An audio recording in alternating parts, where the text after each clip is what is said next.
they are off and racing in Novo Mesto Namarave. Big start, as always, from Lucas Schwartzbauer. Vidari's with him, so's Aldridge. Blevins tucking in the middle of the track in 4th place. But it's Lucas Schwartzbauer off again. Seamus short track yesterday off like a rocket. Blevins as well, good. Aldridge, Vidari, see Nino on the outside as well.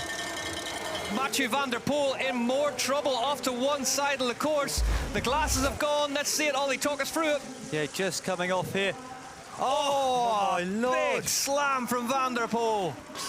Starting to thin slightly as fans making their way down to the grandstands here in the arena for the final stages of this one. But Ollie, you like what you're seeing? Blevins just putting the hammer down, Punter going with him. Goretzky struggling to follow. Hatherly struggling to follow as well.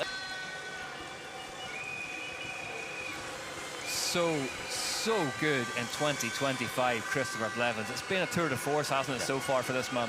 Victor Goretzky as well. Goes really wide. They're on the climb now. Here comes Chris Blevins.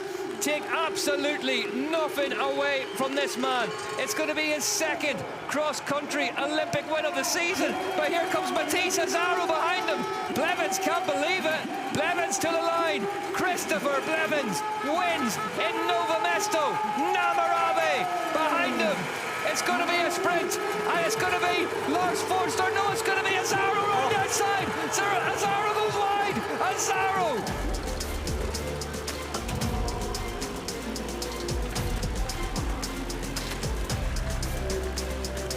Huge moment. There he is, the man himself, Nino. Listen to the chants of the crowd. And off they go, off the line. It's a strong start for Luca Martin. The Swiss race getting underway. Just looking to see where Nino Schurrer is going to get through the traffic, but it's Luca Martin, Lucas Schwartzbauer, Cor Punchar leading the charge up the hill onto the start loop for the first time. Yeah, good start by Mattis Azaro as well. Charlie Aldridge good as well. It's Boishy. Boishy in the lead now. Goretzky all of a sudden in trouble, and the rear tires come off the bike. Victor Goretzky in all kinds of drama. Another mechanical here in 2025 for the Frenchman. But look at him go. Look at Hatherly go. Smells blood in the water here, Alan Hatherly. Look at the pace. Boishy's blown. In the lead. Adrian Boishy opened the door, and the South African kicked it in. And it's this section where you need the power. It's about line choice, but also about applying the power. It's false flat all the way up to the descent down to the gravel road, and it's a good 30-40 seconds. Maybe just out of sync from where it thinks it is on the block. He's off again. Alan Hatherly in mechanical trouble, almost within sight of the line here in Lenzerheide on the very last lap, having been metronomic perfection all race long. Alan Hatherly, can he get this giant to the line? The gap is still a minute behind him, so Aldridge some distance off. But oh, what drama here late in the day in Lenzerheide. But Alan Hatherly is going to be rewarded with his 3rd UCI cross-country Olympic World Cup win. But my goodness, that will have spiked the heart rate right at the finish. Look at the crowds. What a performance from Alan Hatherly, though. 36 individual World Cup wins, 1 Olympic gold, only 1 Nino Schurrer, the greatest there has ever been, maybe the greatest there ever will be. Whatever happens next, thank you, Nino. What a career, what a rider, what a man.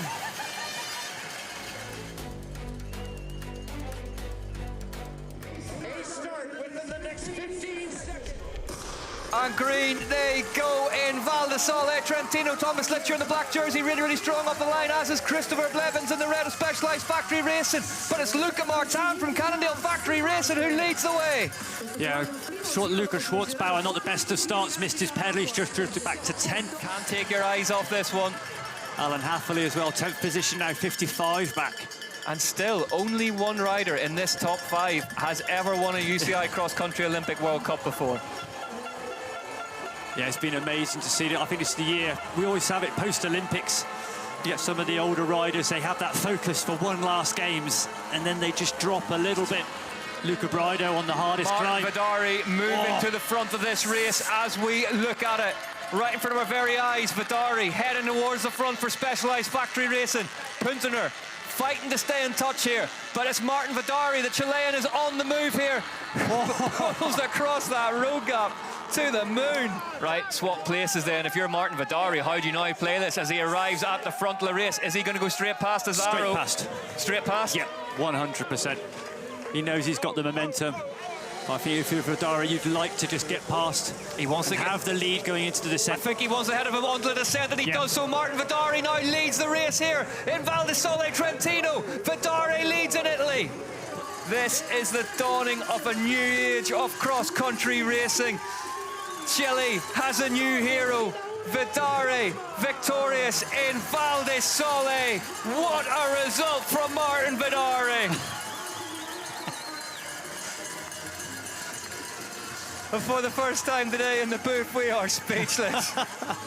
Martin Vidari gets it done for Specialized Factory Racing. What a result from one of the big stars of this sport. This will not be a quiet evening in Val di Sole Trentino. Viva Chile! Watch the lights. Wait for it. They go green, and they are off. Really strong start from Punchard beside our commentary box as they head onto the bottom of the climb for the first time. And it's going to be Simon Andreasen who leads them up the way, but Luca Martin to his left-hand side, and to the right it's Alan Hatherly. It's just this little pinch point on the right side, but they all get through smooth in that front 15. There's a long climb to start with here in Léger, but then there's a really awkward little lumpy rock section at the top of it where it is absolutely crucial to get into it in some clear air. Martin gritting his teeth. Hatherly looking like he may be going here. Van der Poel gets past Azaro. Little shake of the head from Azaro as he does so. They know they need to gap the big Dutchman before this next climb, because this is his last chance to do real damage. That is why Mateusz Flukiger is lifting the pace here on this descent. He knows he needs to throw absolutely everything at this climb. Here they come across the line and on to the last lap here. Oh, it's Brido. It's Brido. Brido's lit the fuse and Brido's come. The Italian has disappeared up the climb. I thought there'd be not an attack like that. It was almost a sprint. It's a long way to go, but Luca Brido fancies a good swing at this one. But you see how fast Luca Martin is. Not that Brido's no slouch, but Martin is so quick on the descents.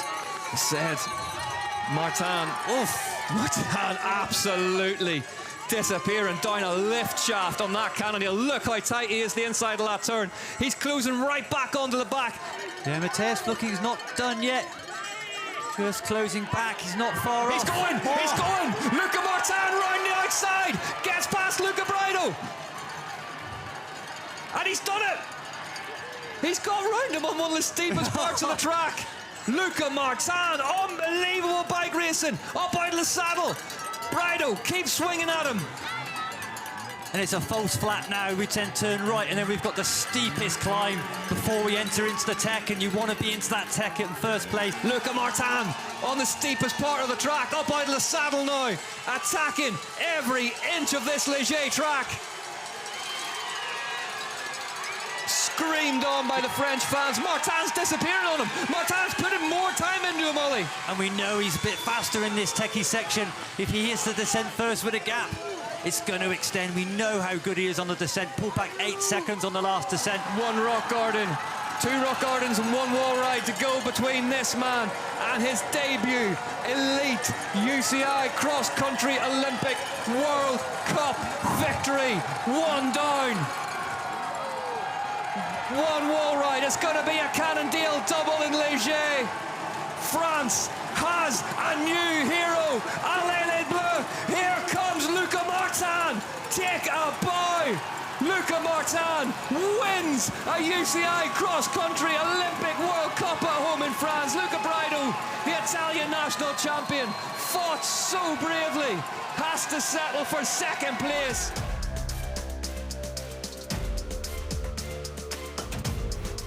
The lights will go red, and then you know what happens next. They are off, and they're off early. It's caught a few people out. Simon Andreasen really punchy up the line for Orbea Fox.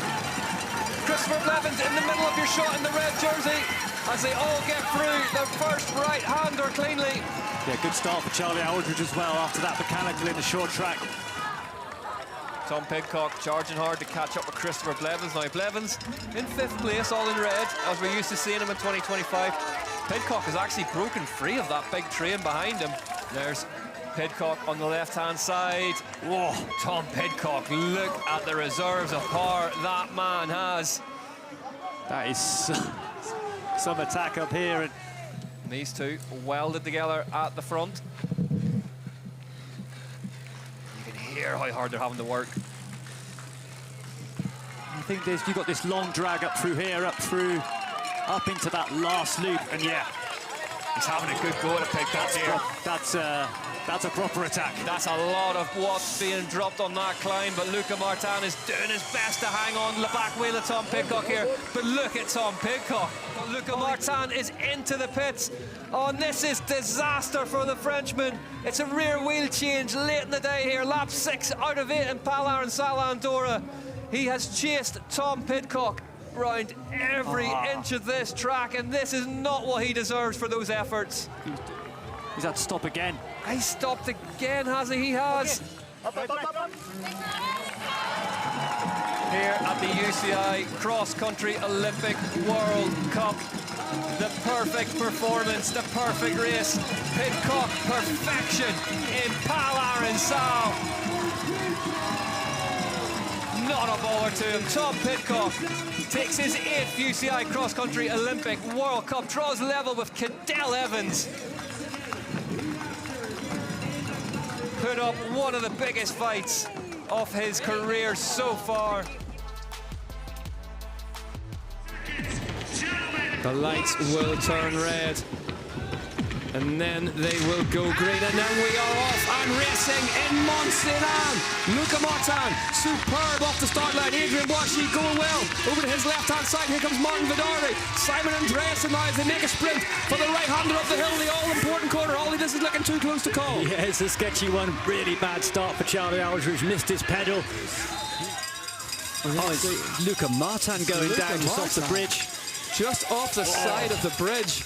Oh, a sore place to crash, but up and running again. They're losing 5 spots there.